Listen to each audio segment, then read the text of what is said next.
Good evening. It's a privilege to welcome you all here tonight. I'm Deborah Holstein. I'm the Dean of the School of Liberal Arts and Sciences here at Columbia College, Chicago. I thank you for your patience as we tried to make sure that as many people as possible could come in and sit.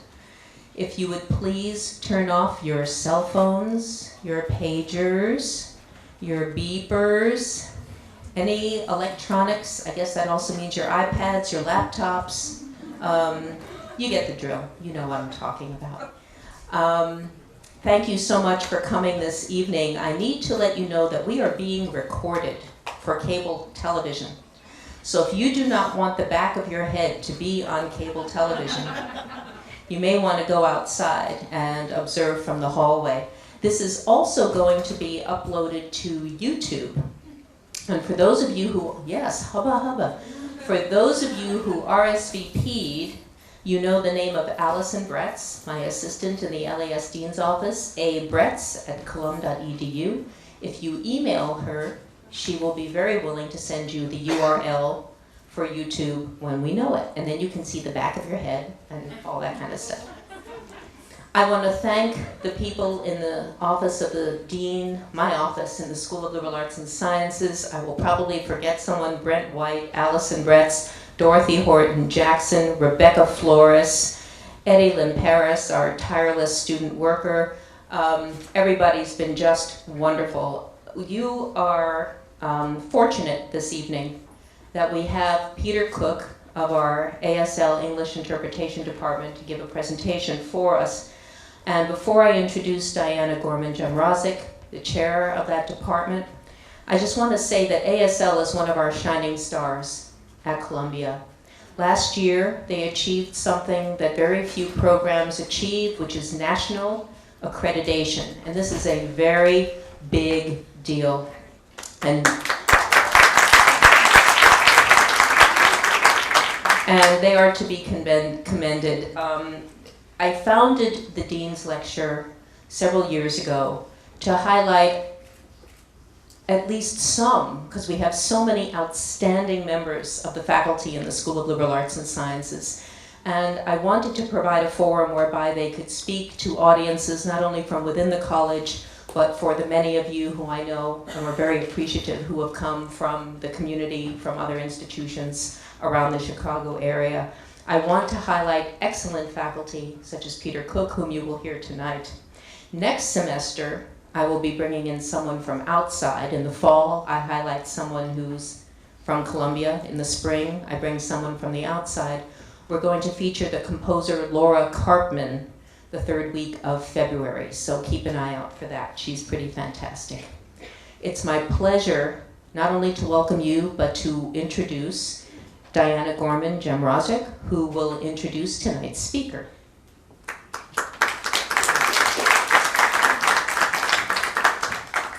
Thank you so much, Deborah, and thank you so much to the Dean's office and their staff for their wonderful support and very hard work in planning tonight's event. Thanks also to Paul and Nancy Knapp and the Dean's office for sponsoring tonight. Peter has done so much I had to write it down, so indulge me. Peter Cook is an internationally known deaf performing artist whose work incorporates American Sign Language, pantomime, storytelling, acting, poetry, and movement. He has presented or performed in 49 out of the 50 states, all except Hawaii, so go to Hawaii. And he's performed across the globe in such places as France, Norway, Germany, and Japan. Peter's work has been seen on PBS in the shows Words on Mouth and the United States of Poetry. He was named one of the top 10 storytellers at the Tales of Graz Storytelling Festival in Austria. And Peter had the honor of performing for First Lady Laura Bush and for Russia's First Lady Lyudmila Putin at the 2003 National Book Festival in Washington, D.C. So tonight, Peter's going to share some of his groundbreaking research that he's done showing the parallels between deaf and non-deaf storytellers.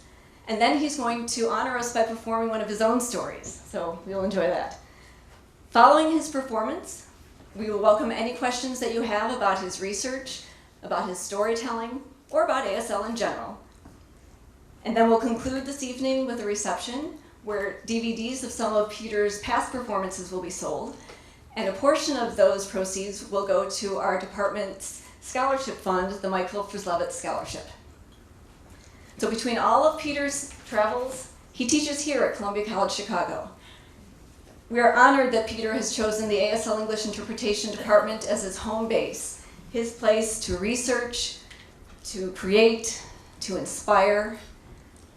It is my honor to welcome to all of you, Peter Cook.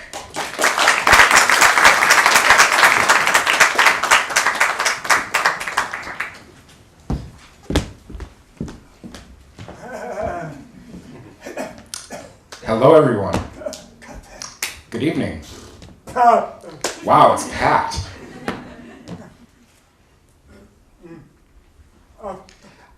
I always tell my classes that I have so much to tell them. And now I'm letting you know that I have a lot of information to impart to you. But before we begin, I want to thank our dean, Deborah Holstein, for asking me to begin this year as a speaker. It's a real honor. Thank you so much. And I want to thank the director of our ASL English department, Diana Gorman. Where'd she go? Oh, there she is. For saying, hey, Peter, sure you could do this, and kind of kicking my butt to make this presentation. So thank you so much for encouraging me. And I also want to thank my mother for being willing to come here, and that means a lot to me.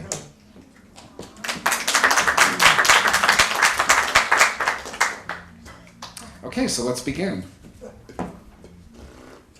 Well, you know that I've been a storyteller for many years professionally, poetry, which means that I have traveled a great deal at storytelling festivals. And when I go to these festivals, it's often a mainstream audience of mostly hearing people. And they don't really know sign language.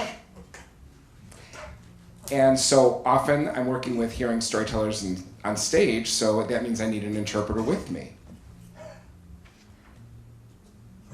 And I sort of feel sorry for the interpreter because storytelling festivals often hire only one interpreter, which means they have to interpret all day long.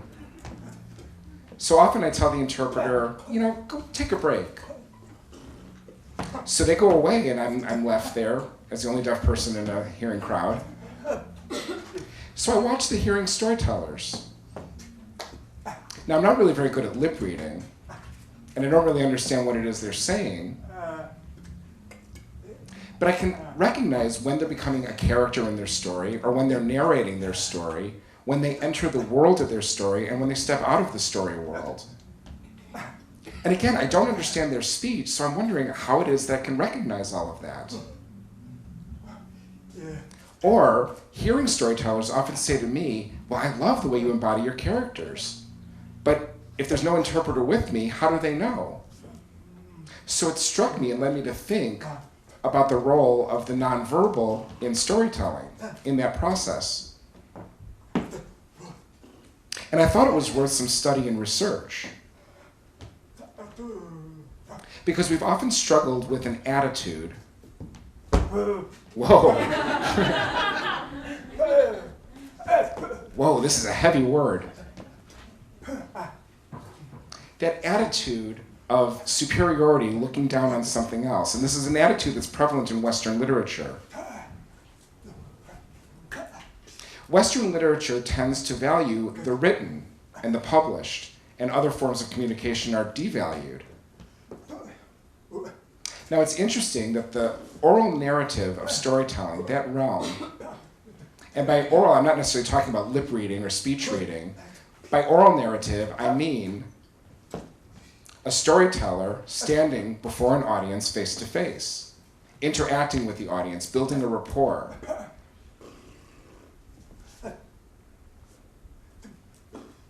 Now, deaf people can sign before an audience, hearing people can voice before an audience. But here we are, face to face, with this relationship. And it doesn't matter if the audience is hearing or deaf, the storyteller has to relate to that audience and match their rhythm. to have that rapport. Now, Western literature often takes the perspective that the oral tradition isn't written and the sign language storytelling isn't written, but we really want to challenge that notion and change that idea of what literature actually means. So that means we have to take paternalism out of the picture and bring in a new schema.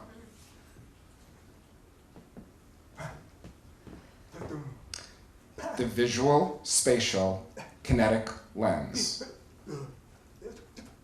That means we have to look at literature a different way, involving the body, the face, the movement.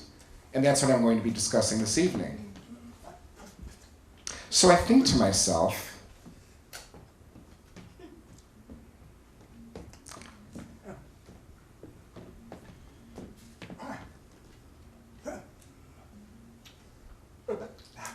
I analyze this concept of human nature and what, whoa.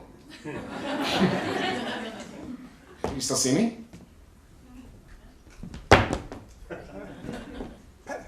Is this better? Okay. Human nature means what humans do. And so my question is, when storytellers are speaking or signing, I wonder about the process of storytelling. Is it the same or different? And if it's the same, what are the similarities? Or what are the differences? This is something I really want to know. And then the narrator modes. If you have a storyteller becoming a character or taking the role of the narrator, specifically, what is it physically, spatially, or kinetically, or in the eyes that demonstrates to the audience the shift between character and narrator? And if they have that kind of visual cue, what is it exactly for hearing people and for deaf people, for signers and non-signers?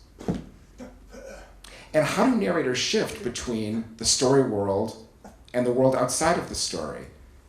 Are there physical, spatial, kinetic cues that indicate that change in narrative level? And for me, that's a very important question, because regardless of whether the storyteller is deaf or hearing, the stories in general, be they spoken or signed, need those nonverbal cues within the story. To eliminate them is impossible, because then it eliminates what it is to be human. So I've done a great deal of research on these topics.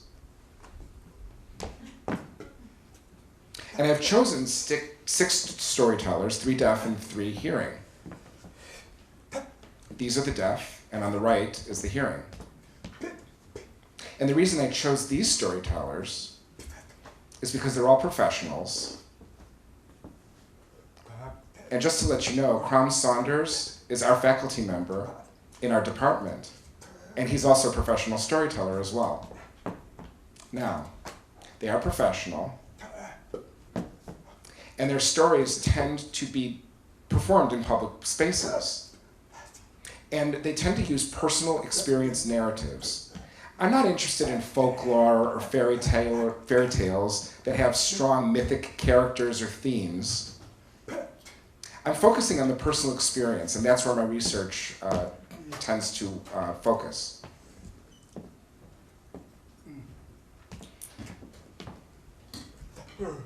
Now, this word comes up often in my research, diegesis. When I'm telling a story, my story requires 2 separate worlds. One is the story world, which includes the storyline, the timeline, the setting, the situation, the plot, the action, conflict, resolution, and the coda of the story as it approaches the end. And all of that is included in the world of the story, or the reflective experience. The other world is the narrative realm. This includes the narrator, the characters they're describing, and how the narrative level adjusts from within the world to outside of the world. So these 2 worlds, as a narrator, one becomes the actor for the storytelling world. And one is shown and one is told. So diegetics show you the contrast between these two worlds. Aaron, would you mind helping me for a moment? I have a student helping me. Let me demonstrate. Okay. See, it was just a short demonstration. You saw her throw water at me and me telling her to stop. What you saw was mimetics. The action shows what occurred. But I'm going to tell the story again. Oh, can you believe it? Erin, my assistant, while I was speaking to an audience, she tricked me by throwing water at me, and I told her, stop it. You see what I'm doing? I'm telling the story, and I'm reflecting on my experience with her. That second version is diegesis. Are you with me? Yes? No? Yes? Okay, great. Moving on.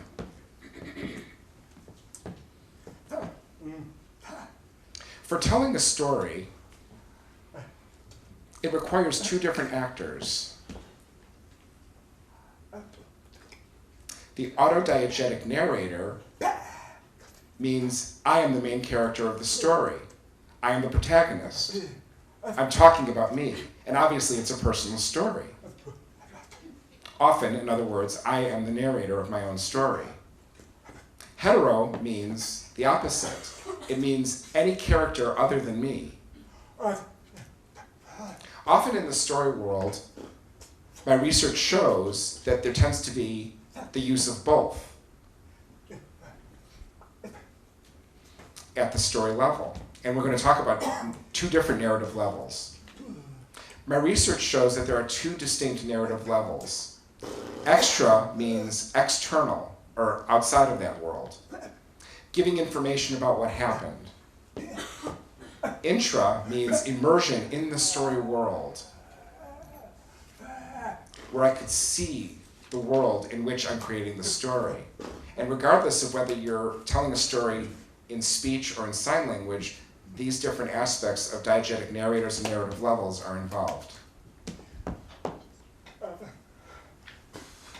Obviously, speech and sign language use language to show the process of a story. But I'm not going to be discussing this in depth. I'm going to be focusing on these nonverbal cues to show the kinds of shifts I'm talking about. In character level, narrative level, the extradiegetic, the intradiegetic. Now, unfortunately, there's not enough time to talk about all of these in depth. So I'm not going to be able to talk about gestures as much. It doesn't mean it's not important. Of course it is. And often gestures are represented in classifiers. That kind of gesture does come up often, and it tells us or gives us cues as to which narrative level we're in. But I'm not going to be able to discuss that in depth. I'm going to be focusing on the remaining three.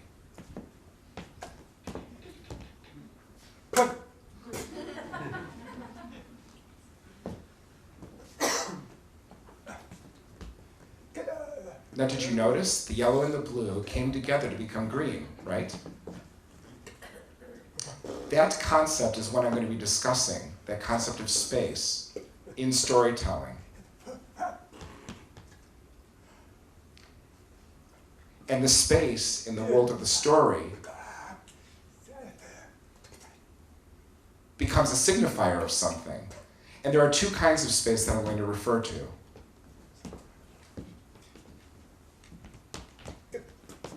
This is a deaf performer, Rob Roy, who was here at Columbia College 2 years ago. We invited him to come in from Australia. Now, he was telling a story in our classroom. The space in the classroom was the actual real space. So now I'm here in this theater. This is our real space, where you and I reside. That's real space. I'm here standing before you. But if he's telling a story about some event, like, for example, a photographer on a beach taking pictures of a model, such as this.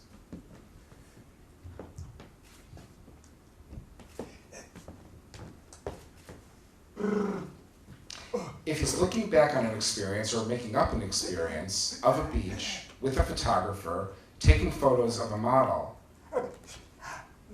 that isn't happening right here and now. That event is being brought here into this space, which becomes a blended space. That real space converts to the space of the event. The event space is brought into the real space.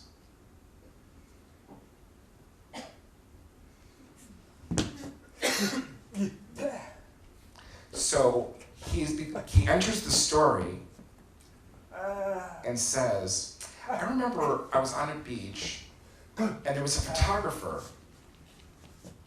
and his model. And the photographer was giving directions to the model. You notice I'm actually operating within the space where the event occurred. I become the photographer. I become the model as well. My eyes are no longer with you. My eyes are now directed into the space which I've entered, which means I'm now in the story world, intradiegetic. So now I'm going to show you how this operates with another storyteller. Crom Saunders tells a story about his cat. He actually becomes his cat by pointing to the space. He becomes the cat. He embodies the cat, chasing a dog. I see you. I know where you live. I'm watching you. And then he comes back to the narrator role. I'm going to show this to you, but I'm going to warn you, there's no sound. Because I want you to see what I see.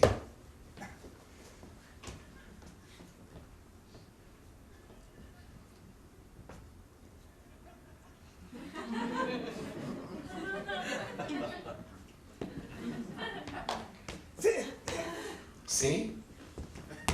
I break eye gaze with you, and I look into the space where the dog is being chased and say, I know where you live. And then I look back at you and say, that's my cat. So I'm out of the surrogate blended space that I created and back engaged with you. So that transition shows that he's entering the world of the story. Now, hearing people also have that, and let me show you how it works in a vocal story. This is Jay O'Callahan, a storyteller. He's using speech, but he also uses gesture simultaneously. Notice his eyes looking upward as he speaks about a tree and how tall it is, plus the climbing of the tree. His eyes are no longer with you, they're focused on the surrogate blended space where the tree exists. And that gesture is called speech-supported gesture. You'll notice how he uses it.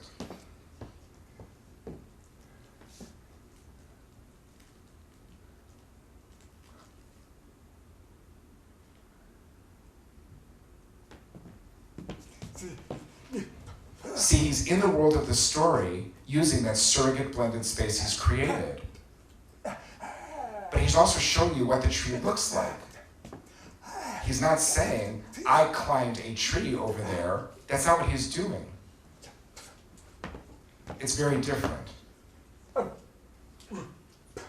So immersion into the story uses a surrogate blended space, but there's another type of space where the narrator steps out of the space and refers to it. It's called a token blended space. Let me show you what that looks like. Okay.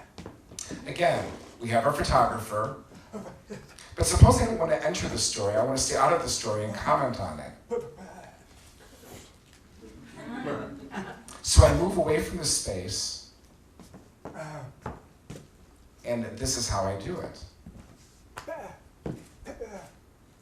My fingers represent the characters in the story. I have a model. Well, let me go back again. Here's a beach, and here's a model, and a photographer taking pictures of the model. So I'm not in the world of the story. The world of the story is taking place separate from me, and that space that I've created right there becomes a holding space where I can refer to again. And it's always going to be there as long as I keep it there. Wait, then the photographer runs out of film, goes back to his trunk. Now you see, now I'm in the story world. I become the photographer, back to a surrogate blended space, come back to the beach with a classifier where it becomes a token blended space. Now I can't go off in another direction. I have to go back to the same holding area where I created my token blended space. And it has to remain consistent within the story. Now obviously I'm a deaf storyteller, but hearing storytellers have this concept as well. Let's watch. Her first name is Leanie Siemens. And she tells a story about performing in front of kids. And she notices in her peripheral vision a teacher who crawls along the ground to wake up a kid who's fallen asleep. So she uses a surrogate blended space plus a token blended space through her eyes and her gesture. Let's watch and I'll explain.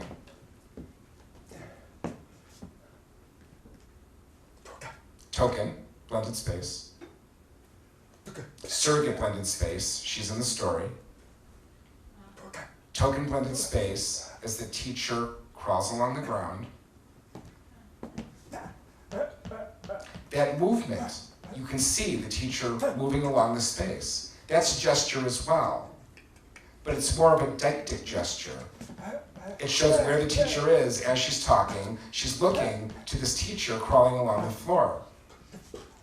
And see, this is a hearing storyteller with the same principles that a deaf storyteller would have. So that means the blended space can shift the narrative to within the story and commenting on the story. And I'm on to a new topic, eye gaze, and how we use eye gaze.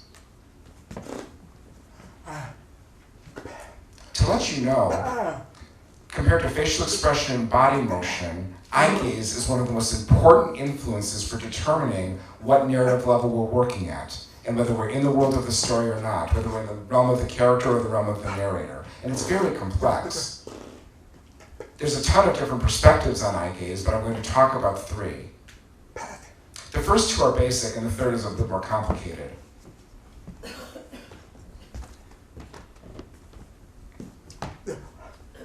This is the gaze to the audience, and often that's how a storyteller will begin their story, regardless of whether they're deaf or hearing. They have eye contact with their audience, they're greeting their audience, they're introducing their story. And the audience can look directly at me as the narrator. And you'll see this come up and throughout the story as the narrator wants to impart some neutral information. They're not in the story world, they step out of the story to give you some sort of narrative information. That's pretty basic. The body language, the expression are pretty natural and relaxed. And the second basic type of eye gaze is the character's gaze, meaning the eyes are no longer connected to the audience, but the eyes disengage, and the storyteller creates a wall between the audience and themselves as they look into their blended space and create a character. And all storytellers, deaf and hearing, do that. The expression, of course, is added too. Bodies change, the body shifts, and that demonstrates to the audience that the storyteller is now in the world of the story. So we have the narrative gaze, the character's gaze, but then there's another type of gaze that's much more complicated and really needs to be addressed. It's the gaze at the hand. For example, I'm going to tell you a little story. I want you to be able to see my eyes here, so I'll take off my glasses. Rolling waves of water. A diver dives in, creates a splash, and swims away. I added the swim away part, that's not actually on the overhead. But did you notice my eyes looking at my hands? It's not like this, looking at you. There's water and a diver comes in, makes a splash, and swims away. It isn't like that. And I'm not looking away from you into a blended space. It isn't that either. Now, if I'm looking at you, if I'm not looking at the audience, I'm not the narrator. And if I'm not looking into a blended space, either token or surrogate, I'm not a character. So what am I right now? Ben Bahan in 1995, published a research study that said that the eye gaze is neither a character nor a narrator. The gaze at the hands is the act of narrative itself. And I thought, okay, well, you're getting warmer, but I've been a storyteller for so long, and honestly, there's never a moment where I feel like I'm neither the character nor the narrator. I've never experienced being that in-between space. And I really struggle with that notion. So I decided to research it further. About 2 years ago, I went to Purdue University for a linguistics lecture, a workshop, by a researcher named Kaneko. The workshop was entitled Gaze at Hand in Poetry. Kaneko said the gaze at the hand can be divided into two types. First, the non-reactive gaze. I just showed you when I did the story this way, with a flat expression or no expression, a non-reactive gaze. Then there's a reactive gaze. Pep! Did you notice the difference in my face? The reactions to what was going on? So wow, okay, so that information, what do we do with that information? How does that relate to the world of the story? How does it relate to narrative studies? So I found a theory in my research, a theory by Jeanette, the theory of narrative focalization. Jeanette's research demonstrated the difference between who says something and what we see. So I, again, as a storyteller, have power to control where the audience focuses, whether you focus on the story or focus on a character. And I lead you to the focus, and I provide that information for you. I control how much information you know and how much information I actually block you from receiving.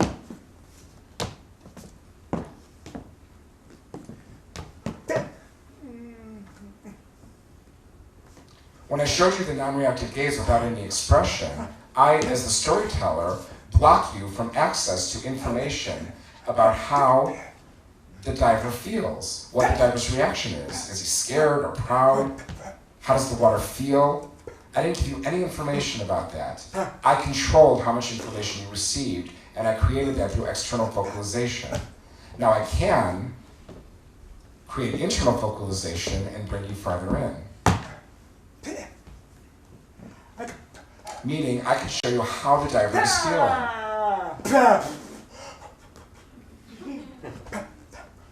My face and my body are showing how I feel. The racing of my heart, sweating, terror. That gives you information. And I thought that was very interesting, but yet, in the narrative level, in the story world, or out of the story world, how does that help me know exactly where we are?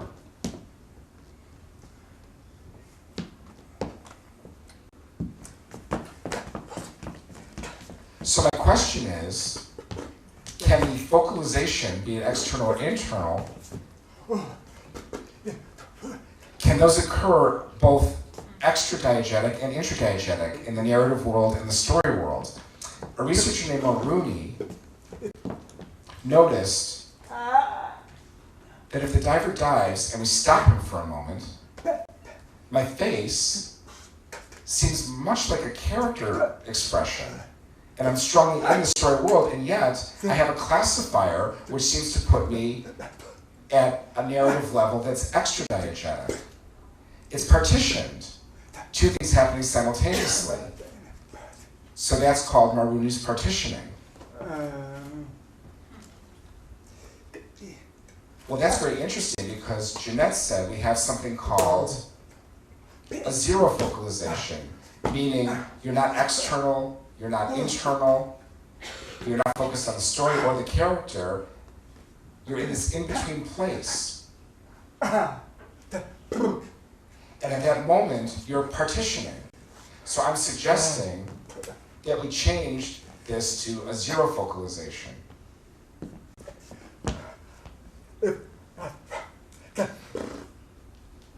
So the gaze at the hand can create an external focalization, or an internal, or a zero focalization. I could be simultaneously character and narrator, which creates that partitioning.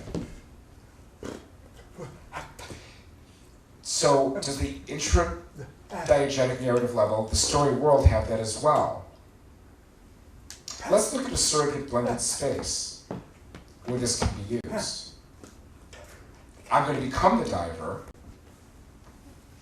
climbing the ladder, stepping onto the diving board, diving, hitting the water, and swimming away.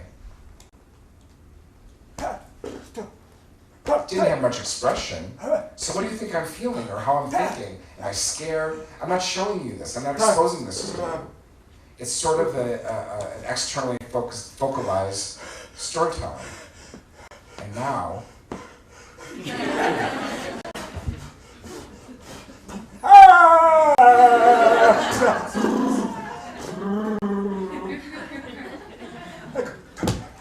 I can show you how I feel. And through that difference in focalization perspective, reactive or non-reactive, I can create something called narrative distance. I can move closer to the story or away from the story. Well, that adds another curiosity. I wonder if hearing people also have this sense of partitioning in their storytelling work. This is Bill Harley, a storyteller who's a professional. And I found something fascinating. Let me explain what's happening in this video. He starts out saying, one day he's talking about his son here, coming into the kitchen to talk with his father.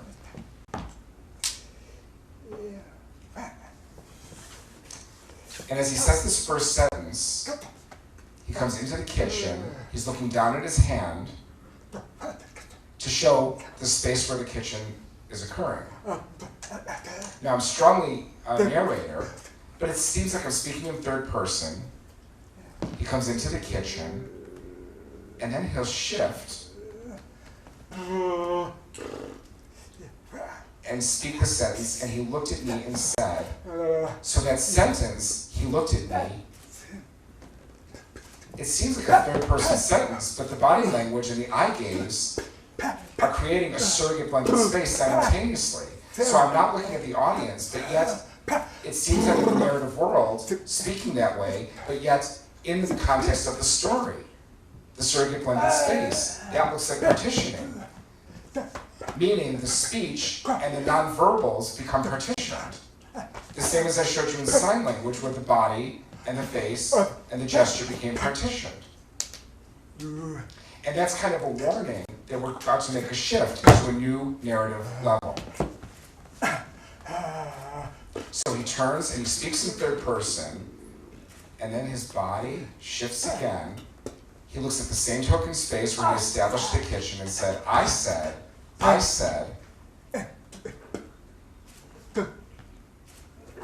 That's indirect speech. He shifts again and becomes the character of the father, looking at a new surrogate blended space and says, what? That's direct speech, and he's moving back and forth. So watch carefully, and it's going to happen in slow motion so you can see it. We're in the kitchen. Look at me.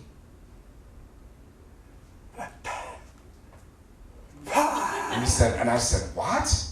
And he looks back again. He said, and then he pauses, after a long pause. Am I going to look like you? He's in the story world.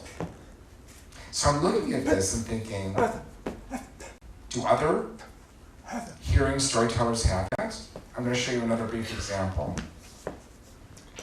Again, Jay, embodying the character of a woman who lives next door, looking down at Jay as a boy, and bawling him out, and says she went to the door and opened it. So his body and his facial expression are still in the story world. They're not focused down at the audience, they're focused down at the character. But yet he's speaking in third person. So again, we see partitioning. Becoming the narrator. Let me show you.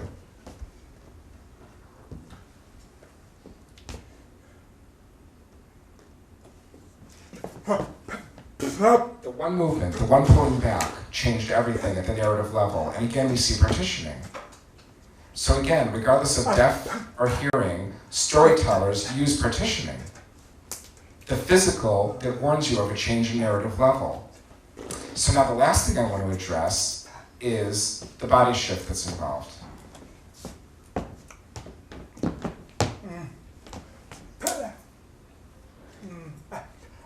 Of course, speech and sign, you can show changes through the words he said and then, but deaf people can use classifiers or pointing or directional verbs.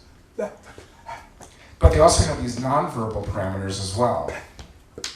The space, the blended space, the head and body shift, the physical depiction, and the eye gaze. Now I'm going to show you two storytellers. We're going to watch them and then we're going to discuss each example. This is Rosa talking about singing in church. And the pastor's wife is playing the piano. But the music is fast and the singer becomes confused and can't fit the speed of the music. Watch what she's saying.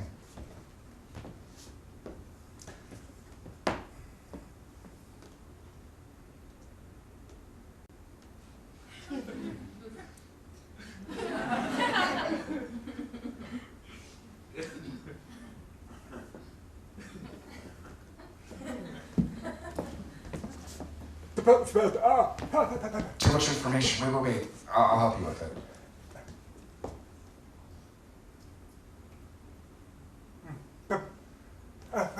Oh, wait. Back up. Perfect. Thank you. So I'm going to show you a sequence of pictures.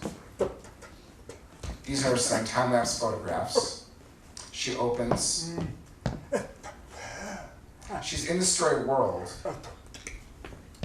but she's autodiegetic. She has her microphone, an instrumental classifier, and she's looking at the microphone. Then she makes eye contact, again creating a token space, because this is the pastor's wife that she's making eye contact with, and they smile at each other. It's partitioning as well, because she's both in the world and distant from it. Then she becomes the pastor's wife. I'm in the story world, I'm embodying character, I'm looking back at the singer, I'm creating a surrogate blended space. Again, we make eye contact. Again, I have a microphone. And I realize that the music is fast, so I look over. Again, we're back in the same blended space. We already know who I'm looking at, we've already established that.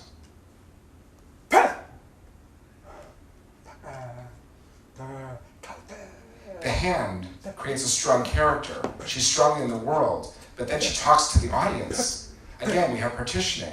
So she's both character and narrator, and then she leaves the world, steps aside, goes outside of the story world. That's kind of a meta-narrative level. And she talks about what hearing people tend to do when they're listening to the music. Then she brings herself back into the story world, and back to the role of the narrator. So you see we have these shifts in narrative level and expression. Now let's see if hearing people have this as well when they're telling stories. This is the same story I just showed you with a teacher trying to wake up the sleeping boy, but watch it without sound.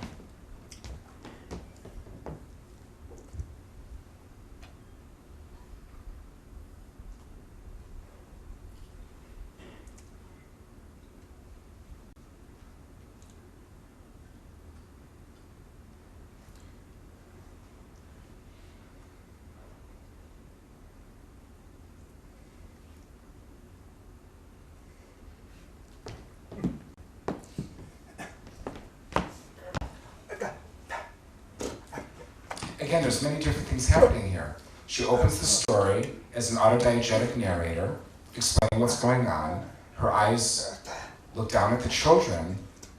Again, a didactic gesture.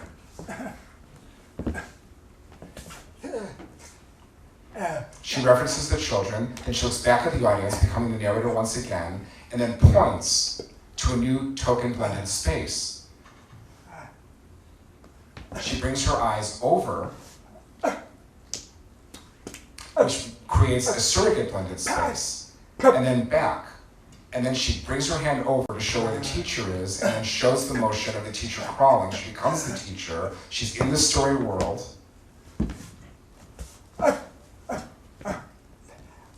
Then she steps out again as she watches the teacher with the motion of the other hand, creating a narrative distance, crawling in front of her, and that becomes a new blended space. And then she becomes the children watching her.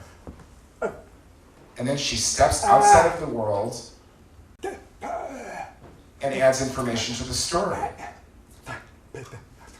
That's a meta-narrative. She's looking at a new thing as the teacher is crawling along the floor.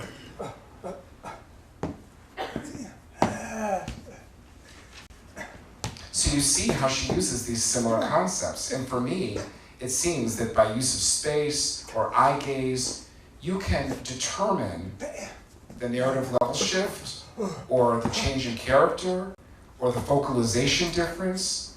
And it's the same regardless of sign or speech. So that goes back to my question from before. Whether a story is told orally or in sign, the nonverbals, if they're left out, maybe that takes away the human nature. Thank you very much.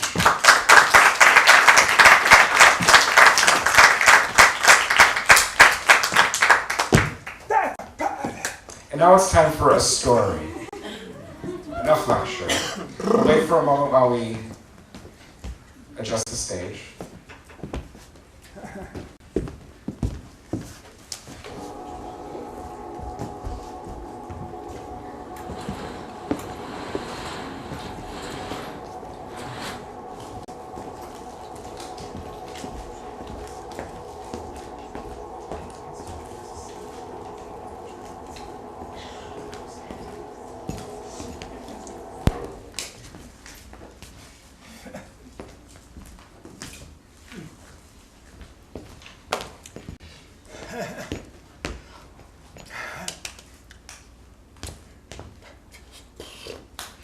A few years ago, on a TV program you might know called Dancing with the Stars, are you familiar with it? It happened that Harley was a contestant. And when she was, many friends would ask me, "Deaf people can dance?" Well, yeah, I mean, they have deaf people who are skilled dancers, and they have deaf people who are not so good dancers. Same as in the hearing world, you've got some excellent dancers and some lousy dancers. So I look back and remember when I was a child at the Clark School for the Deaf. It was an oral school where we were required to use lip reading. And I remember we had a spring ball my senior year, which means we had to learn dancing. And when they told me that, I thought, taking dance classes, that sounds so exciting. And I had this vision of a teacher who'd be French, with a beautiful hairstyle, and a beautiful skirt, and a beautiful figure, and a balletic poise. And I was ready to go. I was excited. And then reality hit. The dance teacher was my PE coach. 280 pounds of pure muscle on that woman. She would always wear a long-sleeve sweatshirt, plus a cheerleading skirt, plus 2 socks knee-high, and these clumsy boat shoes, and a bouffant hairdo, red rosy cheeks, red lips, bright red, dangly earrings. Her name was Mrs. Barker. Now just wondering, you members of the deaf community, you have name signs, right? What are some of your name signs? Anybody? There's one. Other name signs that represent your name? Why do you have that name sign? Because she likes cats. I thought maybe it's because you laughed a lot, but because you like cats. Other name signs? Any?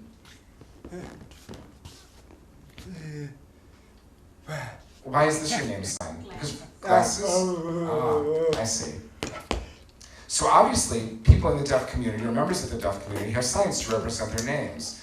Well, at the school, even though it was an oral school, we had a name sign for Mrs. Barker, and it was this, because she had a huge chin that would waddle in the breeze when she talked. We're not trying to be mean, I mean, it was right there.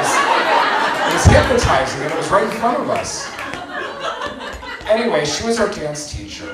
We had 2 months of dance classes, and the first month, the boys and the girls were separated. So when we were ready, the boys would make 2 lines, and we came together, and the first thing that happened was we fought with each other. Because we were arguing about who was going to follow and who was going to lead. And Mrs. Barker had this big stick that she would bang on the floor, and we'd all jump and stare at her. And stare at her neck water. And she'd say, boys, right now, the boys on the left, you lead, and the boys on the right, you follow, and then we'll switch. And we practiced our dancing. And people ask, how do people feel the rhythm? I mean, you can't hear the music, but we have this internal rhythm. 1, 2, 3, 4. 1, 2, 3, 1, 2, 3, 4. 1, 2, 3, 4. 1, 2, 3, 4. 1, 2, 3, 4. So you can feel that rhythm inside, but Mrs. Barker had a very interesting method of teaching us rhythm. She would take that big wooden stick, and on every 4th beat, she would bang it on the floor. And that means while we were dancing, you'd be like, 1, 2, 3, and we'd all jump.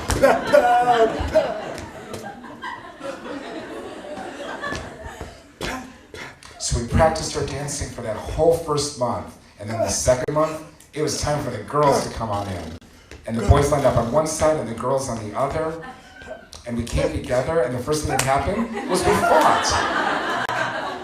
Because the girls were practicing leading also. No, you lead. No, I'm following. You lead. Well, Mrs. Barker banged her stick on the ground, and we all stared at her. And she said, ladies, I'm sorry, but boys always lead on the dance floor. But don't worry, girls, because for the rest of your lives, you'll have control. The girls were like, oh, I get it. And us boys were like, what the heck is she talking about?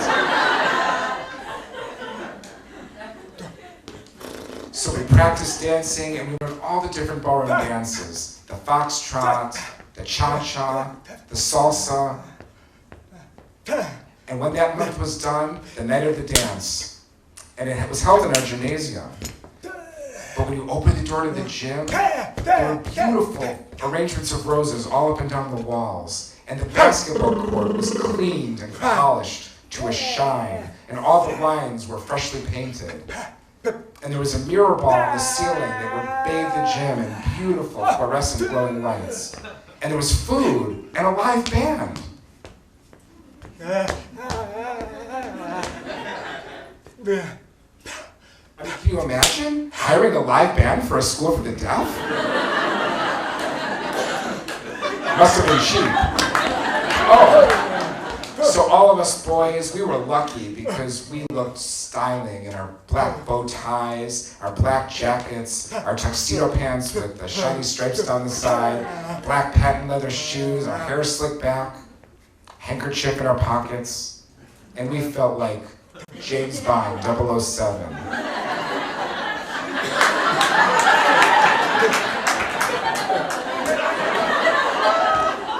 Shaken, not stirred. But the girls, boy, I felt sorry for them. They were in a different world altogether. It was a different time for them. They were required to sew their own dresses. And they were ugly, white, with the high Victorian necks, the long sleeves, the ruffles, and the skirts below the knees. Plus, white socks pulled up like hose all the way past their belly buttons. And I know, because I saw. And huge flower corsages. But we were ready to dance, and we pulled our partners close and thought, this is it. And then Mrs. Barker banged her stick on the ground. I have a surprise for you all, she said, and she pulled out a bag of balloons that we had to put between us when we danced.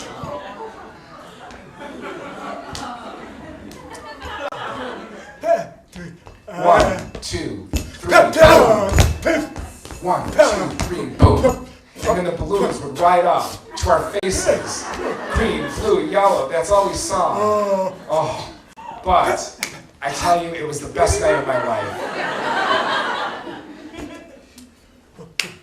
Now that year, I would commute between home and school, and my mother could tell you, she was so proud of me. She'd think my son learned how to dance, and she spread it all over the neighborhood. So I had a friend who was a neighbor who was named Barry. He was like one day, hearing guy, you dance? I'm like, how did he know? Yeah. Well, that's great, man. You can come to my school and we have a dance. I'm thinking, he's asking me to go to his school dance? Yeah, that's great. And he tried to tell me the date. Friday at 7. He's inviting me Friday night at 7 to his school dance. Great. I'm going to get to dance with hearing girls. Yes! So I waited that whole week, and finally the night came. We went into his school. Of course, the dance was in his gym, but it was a little bit different. When you opened the doors, there were no flowers. Just a sign tacked up on the wall announcing the dance. The basketball court was dirty and scuffed. They didn't have any mirror ball on the ceiling, just colored papers tacked up on the fluorescent lights. And there was no food, and no live band, just a DJ playing music on 8-track tapes. And I looked around the gym, and everybody was in t-shirts and jeans, except for me and my black bow tie. Oh, but thank God, that year, the popular movie was Saturday Night Fever. So I loosened my bow tie, rolled up my sleeves, tucked everything in. Looking pretty cool. So the boys were lined up on one side of the gym, the girls on the other, and one girl was looking at me. And still looking at me.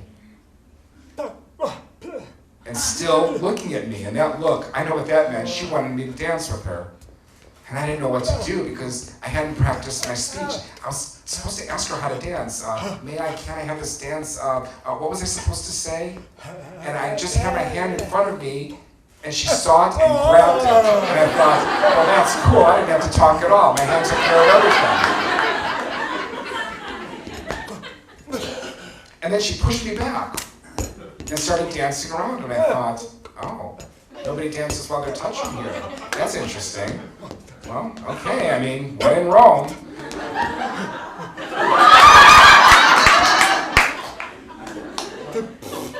It seemed to be what everybody was doing. And then she pointed to her left, and I'm like, well, she's pointing at the clock. It's 9 o'clock, dance finishes at 10. So I'm like, well, great, that's good. Then she pointed to her right, and I looked over, and there was the exit door. Oh, there's pop machines out there. She must be thirsty. Well, great. So we walked out into the hall, walking right by the pop machine. I'm like, hey, the pop machine's back there. And then she went outside into the beautiful, warm night, kind of like today, where the moon bathed the football field. And there were couples sitting all around the field. And she waved at me and motioned for me to sit next to her in the dark. And the moonlight shone off her face. I couldn't understand what she was saying. I could see her lips moving, so I moved in and she kissed me. And I thought, I like this. And all of a sudden, up and started to run away. Like, what's happening? Well, the parents showed up. So she scribbled something down on a piece of paper and handed it to me. And I'm like, bye-bye. Yes.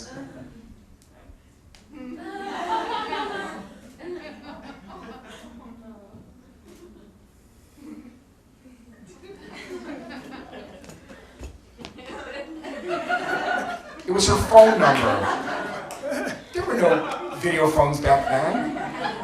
I didn't even have a TTY. That means I had to ask my mother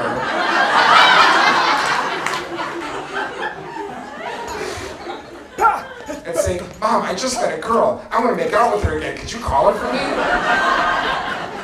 You think she was going to accept that? No way. So then I thought, I have a stepbrother. I'll just ask him.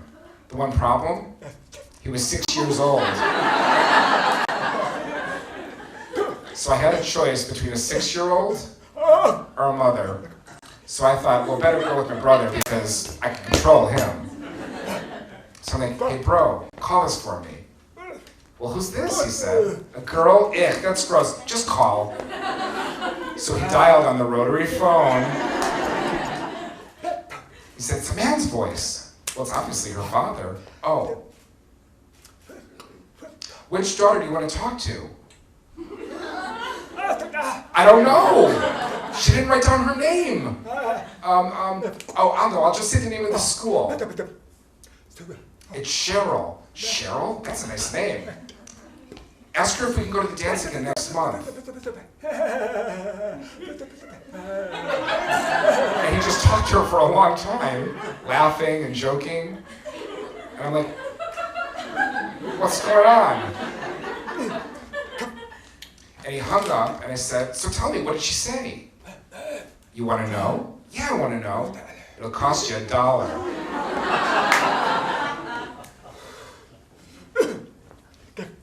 Yes, Friday night we're on. I thought, great. So again, I waited as the days and the nights and the hours and the minutes. She was talking with a friend, and then they passed a note around, and when it finally got to me, I opened it up, and it said, can't dance, can't communicate. This little piece of paper with a lousy handwriting still drives like a knife through my heart. This is a historic issue that deaf people have faced since our time on Earth. I mean, you think, if deaf parents have children who are sick, how do they communicate with the doctor to get the right medicine? Or over the course of time, if deaf people wanted a job, how do they let an employer know how skilled they are? Or if deaf people wanted to move to a new country, how could they let the immigration people know that they could establish themselves and develop a family there? If deaf people go into higher education, how can they let the professors know about their intelligence? And most importantly, when deaf children have parents who can't sign, how do they show their parents that they love them? Of course, we've always found a way. So I picked myself up, I brushed myself off, I walked over to Cheryl, and she looked up at me, and I leaned down, and I kissed her right on the forehead. I couldn't do more. I couldn't bring an interpreter. I didn't have anything to write with. And I didn't agree with her. I mean, I'm here tonight telling this story to all of you. That requires skill. So life is kind of funny.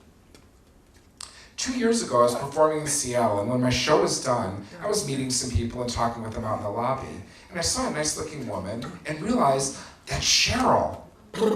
And those emotions came pouring out of me.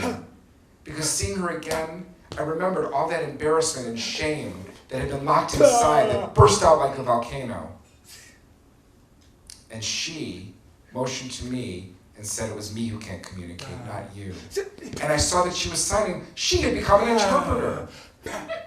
And it struck me that it doesn't matter whether you're deaf or hearing, or whether you sign or speak, or whether you speak French or German. If one person won't communicate, it'll never work. It takes two to tango. So my friends, may I have this dance? Good night, everybody.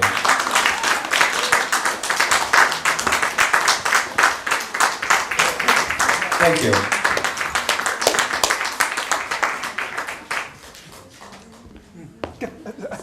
If I can have the lights up, please, in the house.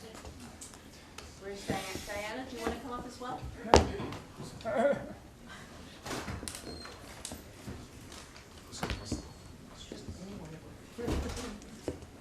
We have some time for questions, and Diana is here too. I also want to mention how, not only how marvelous Peter is, which you all know and just saw, but also that this is a marvelous department that does a variety of really, really important things. You've seen the wonderful performative and research aspect of the work that's done in this department, the incredibly talented storytellers, plural, that we have in the department, but also the communication and social service mission of the department, which is so important. So if you're not already a student at Columbia College, send us your students. We have wonderful faculty members, as you can see and as you know. And I'd like Diana to facilitate question and answer if we have some time before our reception. So please, question and answer with Peter, and then let's go eat. Absolutely. Take some questions. If anybody has a question, something they were curious about? I see one. I was wondering, since you can't... Hi. I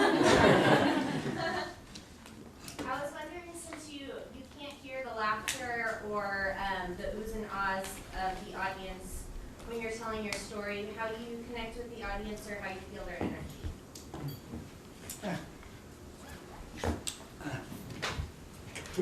Well, I can see you. I mean, really,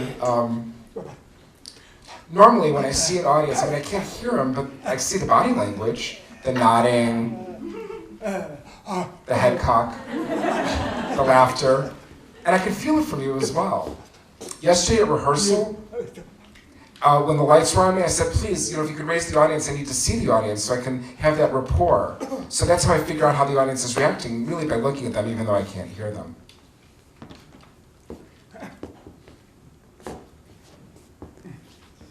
Did you and Cheryl go on another dance?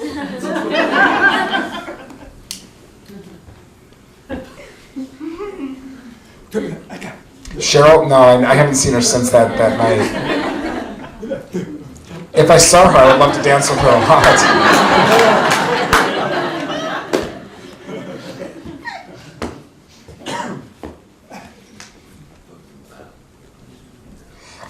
How did you first get involved with storytelling, what you do now?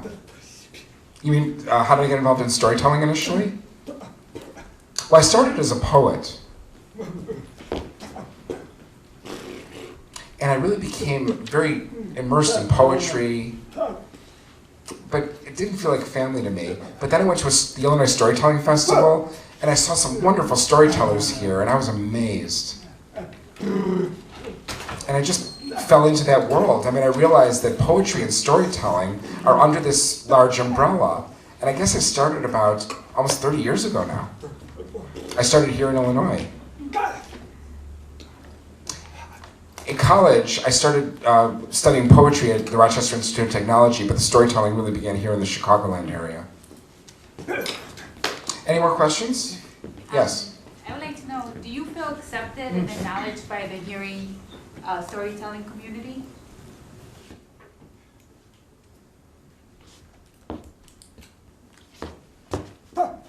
The storytelling world is kind of a funny place. I mean, it's a small world. When you're traveling, you meet a lot of the same people from festival to festival. You know their families, their children. They bring their children with them often.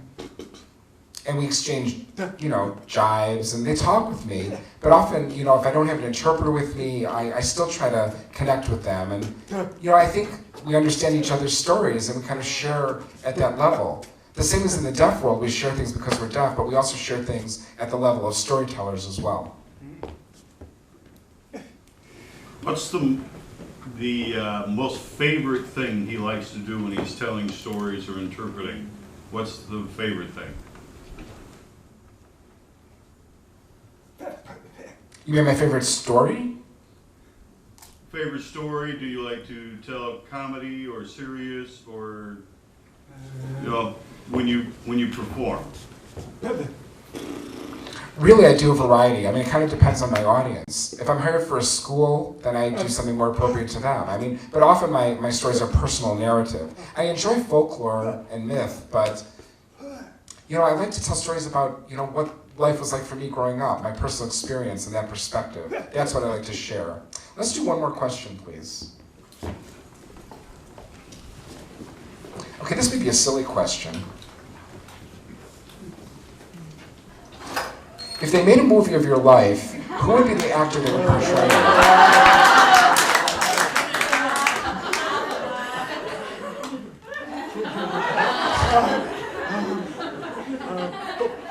That's a good question.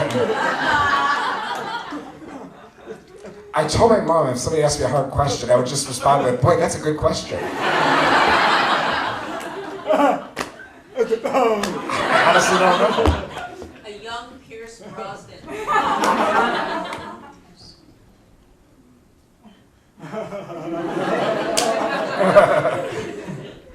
Shaking, not stirring. You got it. Okay, everyone. Thank you so much for your time, and we have a reception now, so I'll get a chance to meet more of you there. Thank you and good night. Drive safely.